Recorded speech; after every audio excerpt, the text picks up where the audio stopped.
अस्सलाम वालेकुम दोस्तों, मैं आपका भाई आपका दोस्त तनवीर लाहौर से। हेलो फ्रेंड्स, मेरी दुआ है आप सब लोग जहाँ रहें खुश रहें, आबाद रहें, खुशियाँ बांटते रहें, लोगों के खुश होने का ज़रिया बनते रहें, ना कि उनके दिल आज़ारी का ज़रिया बने। आज कुछ सवालों के जवाब लेकर आपकी खिदमत में हाजिर हूँ। कुछ बड़े ही खसूसी जो है वो सवाल, और एक सवाल जिसमें किया तो बड़ा दिल खुश हुआ कि वाकई मेरे साथ जो लोग जुड़े हैं वो कबूतर परवरी में बड़े सिंसियर हैं और सीखने और सिखाने के अमल पर भरोसा रखते हैं। तो ये हैं जनाब शशि पॉल भाई, और इनका जो सवाल है वो बड़ा दिलचस्प है। इन्होंने कहा जी उस्ताद जी, जून के महीने में, यानी सख्त गर्मी जिसको हम जेठ का महीना बोलते हैं, जेठ हाड़ जो होता है ना, तो जून के महीने में जब कबूतर उड़ाते हैं तो कैसे पता चले कि कौन सा कबूतर कितना गर्म हो गया और कौन सा कबूतर कितना ठंडा, या ये कबूतर परवाज़ देगा या नहीं। यानी कहने का मकसद ये है कि कैसे पता लगे कि किस कबूतर को हमने गर्म करना है, कितना गर्म करना है, किस कबूतर को अगर ठंडा करना है तो कितना ठंडा करना है, और ये कबूतर अब आगे उड़ने की हालत में है भी या नहीं है। तो ये एक सवाल किया है शशि पॉल साहब ने, तो इसका जवाब देंगे आखिर में। ये बड़ा दिलचस्प सवाल है, तो इसका जवाब बड़ा मज़ेदार आएगा और बहुत कुछ सीखने को मिलेगा, मुझे भी और आपको भी। अच्छा जी, इससे पहले एक हैं जसविंदर सिंह साहब। उन्होंने कहा जी तनवीर भाई, जो आँख में, मतलब कबूतर की आँख में जो रिंग बन जाते हैं वो कैसे बनते हैं? सर जी, कुछ लोग इसको प्योरिटी की निशानी बताते हैं, कुछ लोग कुछ बताते हैं, लेकिन मैंने पहले भी जब मैंने ये वीडियो बनाई आँख पर, मैंने तब भी यही बात बताई थी कि ये दरअसल क्रॉस की निशानी होती है। कबूतर में जितने क्रॉस आएंगे वो उनकी निशानी उसकी आंख में आती चली जाएगी, और ये जो रिंग्स हैं ये दरअसल क्रॉस हैं कि उसकी आंख मतलब उस परिंदे में कौन कौन सी नस्ल शामिल होती चली गई है। जो पहचानने वाले हैं वो इन रिंग्स के ज़रिए जो है वो पहचान जाते हैं कि इस कबूतर में कौन कौन से क्रॉस हैं। तो ये जो रिंग्स हैं ये दर हकीकत कबूतर में क्रॉस की निशानी है। कोई भी भाई मेरी बात से इत्तफाक करे या इख्तलाफ करे, हर आदमी को हक हासिल है जनाब। तो एक तो बात हो गई ये। अच्छा, शाहिद डार साहब हैं, उन्होंने पूछा जी तनवीर भाई, झोले का इलाज या है नहीं है, क्या है? यार ये सबसे ज़्यादा पूछा जाने वाला सवाल है, लकवे झोले का इलाज। मैंने आज तक नहीं बताया अपने चैनल पर, इतना साल हो गए हैं, इतना अर्सा गुजर गया आपसे मेरी बात होते हुए।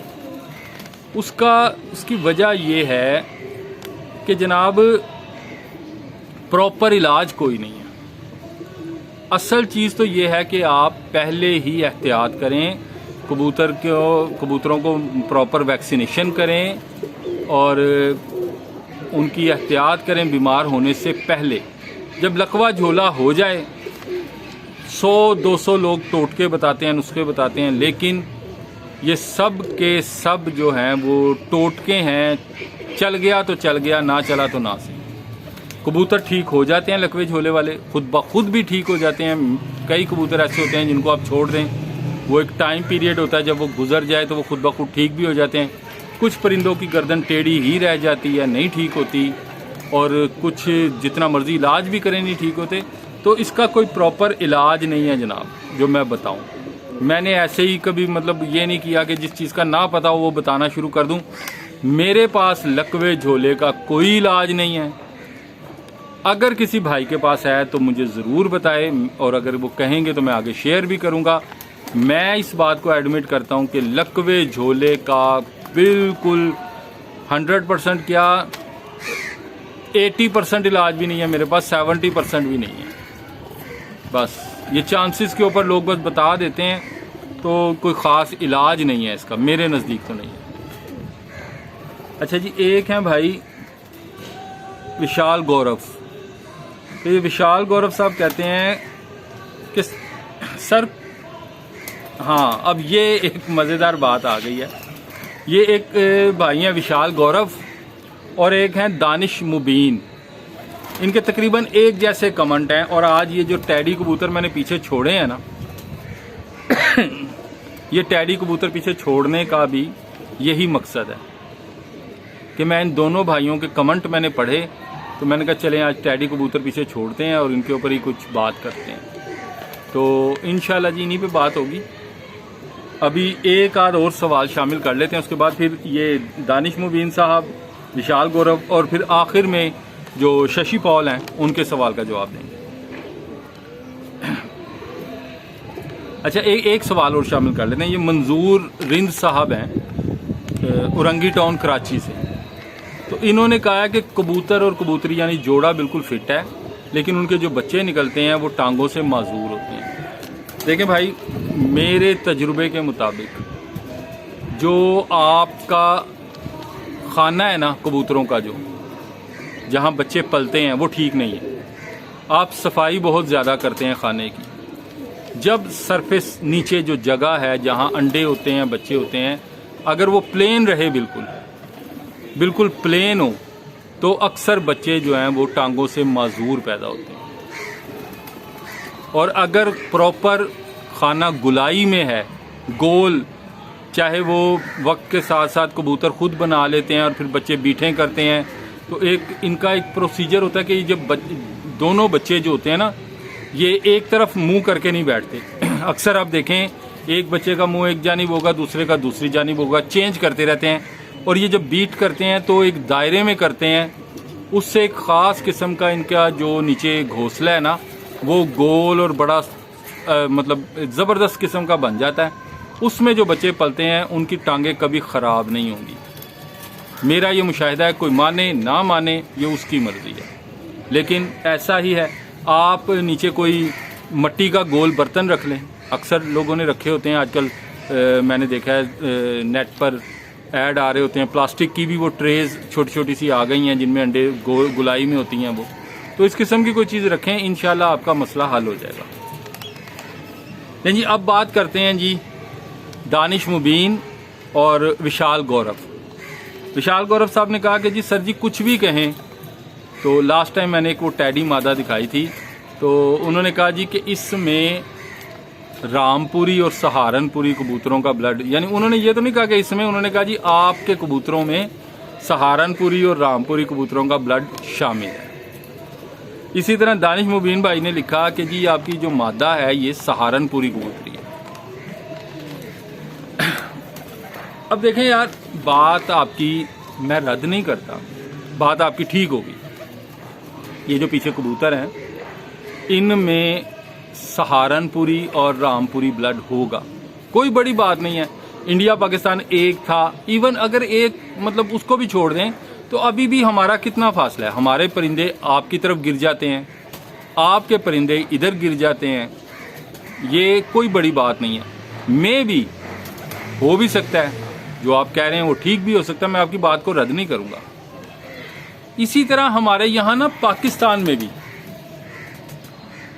मतलब कुछ लोग हैं जो शहरों की भी बात करते हैं कि जी इन कबूतरों में हमारे शहरों का ब्लड शामिल है। मतलब ऐसे ये बहस बहुत लंबी है, लोग करते हैं। तो मेरे पास इसका एक ही जवाब है भाई, आपको चाहे बुरा लगे चाहे अच्छा लगे।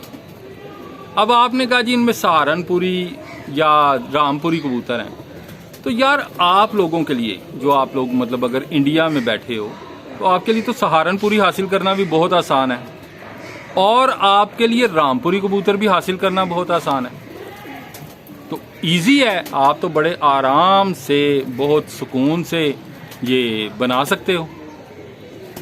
यानी आपके मुताबिक अगर ये दोनों ब्लड हैं तो आप दोनों ब्लड को इकट्ठा करो, नर मादी, एक सहारनपुरी ले लो एक रामपुरी ले लो, लगाओ और ये परिंदे बना लो।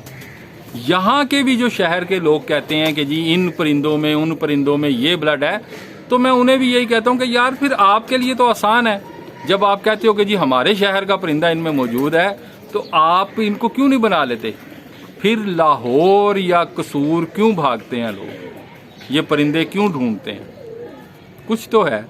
तो बस इतनी सी बात है कि यार अगर पता ही चल जाता है, मतलब मुझे पता चल गया कि इसके अंदर कौन सा ब्लड है, तो मेरी कारागरी है कि मैं ये बनाऊं, लेकिन ये परिंदे मेरे बने हुए नहीं हैं।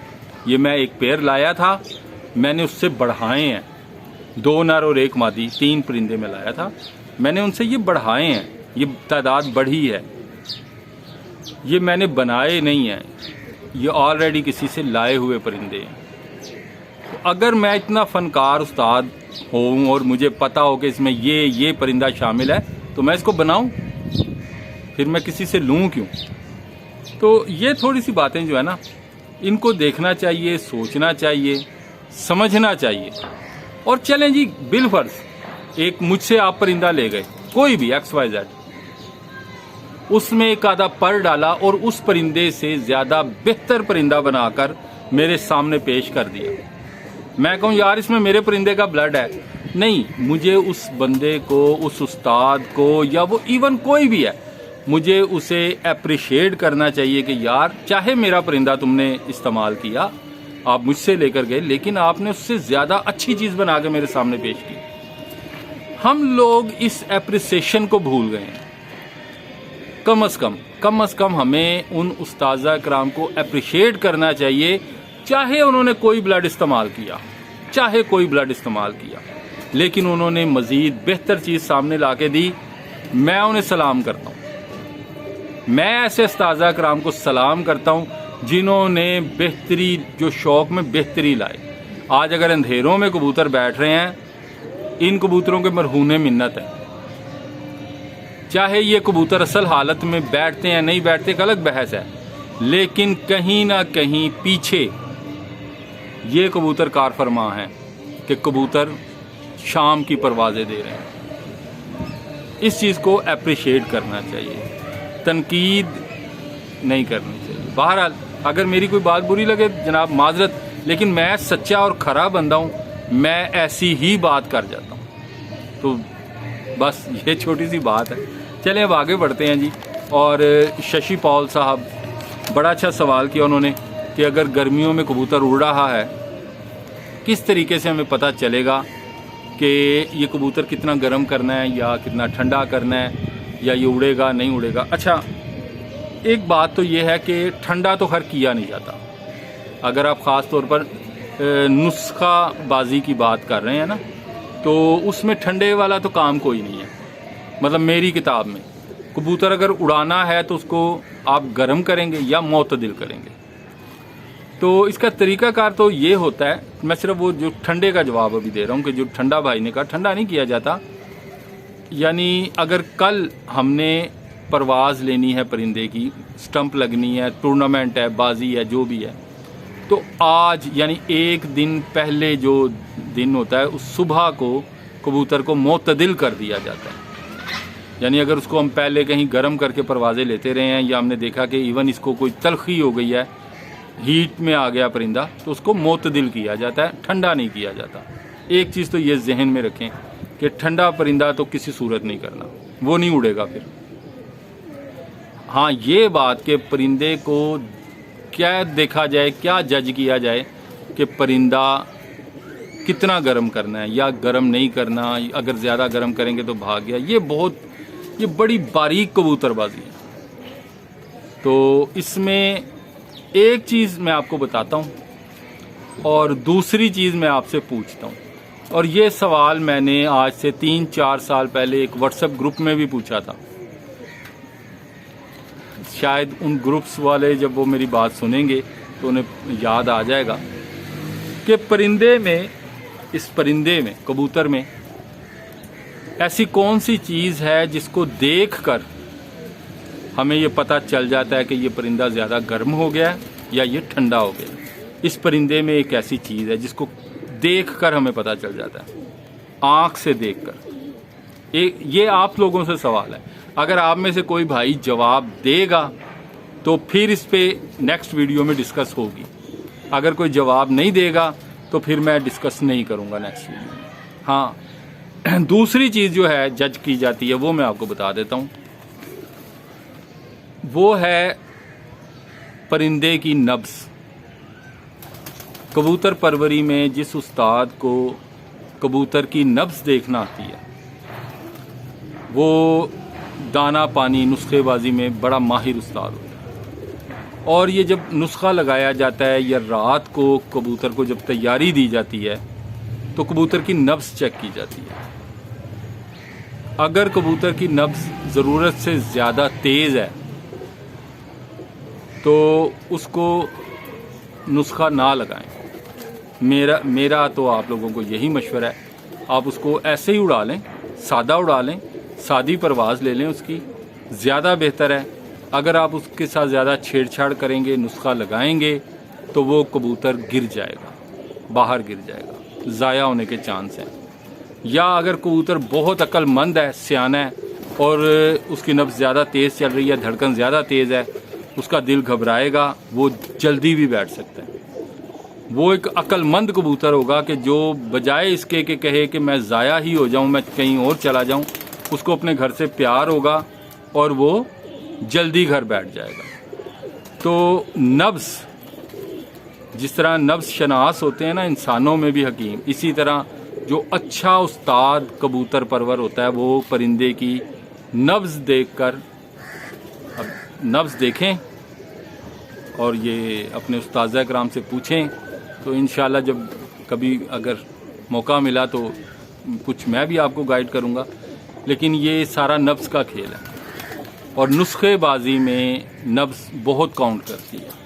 तो ये जो आपने सवाल किया है कि कितना गर्म करें और क्या करें, इसमें नब्ज़ बहुत काउंट करती है। जो अच्छे काबिल पुराने उस्ताद हैं उनसे आप रुजू करें, बैठें उनके पास।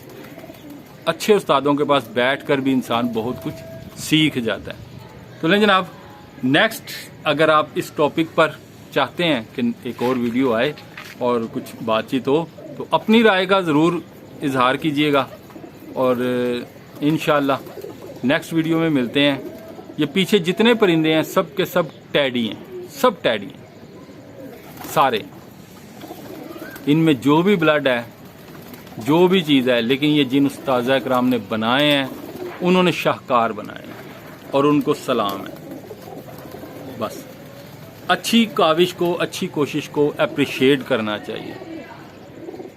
यही हम कबूतर परवरों में कहीं कुछ कमी आती जा रही है कि हम किसी की अच्छी काविश को अप्रिशिएट नहीं करते बल्कि दूसरी तरफ लग जाते हैं जो बात अच्छी नहीं है। लेकिन जनाब, अल्लाह पाक आप सबका हामी व नासिर हो। इंशाअल्लाह नेक्स्ट वीडियो में मुलाकात होगी। अल्लाह हाफिज़।